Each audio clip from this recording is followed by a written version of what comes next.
machine et j'espère que tu es au top.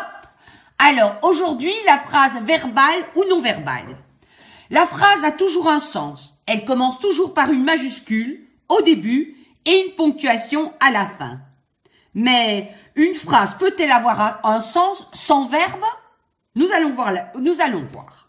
Alors, nous allons prendre l'exemple « Elle ne parlait pas spécialement à vous. » Le point, la majuscule. Il y a un sens. Là, dans la phrase, il y a un verbe, c'est-à-dire « parlait ». Alors, dans une phrase verbale, on a toujours un verbe. C'est le noyau de la phrase. C'est à partir de ce noyau que tout va se grouper. OK? Donc, le noyau ici est le verbe. On peut également dire « Elle ne parlait pas spécialement à vous, mais pensait spécialement à vous. » Qu'est-ce qu'on voit?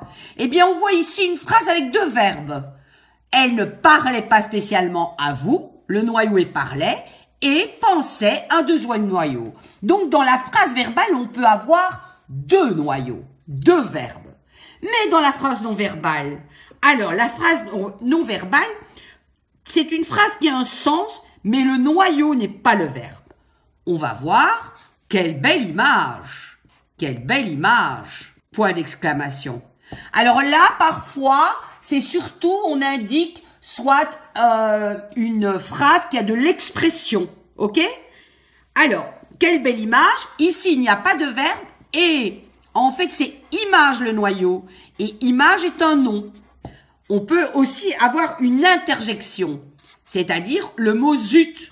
Zut veut dire quelque chose, ça a une signification. Ça, c'est une interjection. Ou bien encore, on peut mettre surprenante cette journée.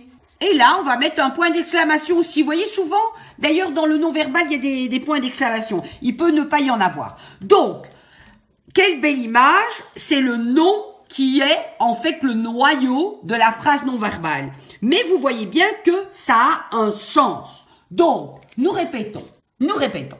La phrase verbale est une phrase qui a un verbe ou même plusieurs verbes. Elle est verbale, donc il y a le verbe dans la phrase, mais elle a un sens. La phrase non verbale n'a pas de verbe. Le verbe qui normalement est le noyau est remplacé par un autre noyau qui est l'image. Par exemple ici, c'est un nom ou une interjection, ou bien ici, j'ai oublié de le dire, un adjectif qualificatif. Voilà, c'est aussi simple que ça. Phrase verbale, on entend verbe. Phrase non verbale, c'est clair, on n'entend pas de verbe. Ciao, belle journée!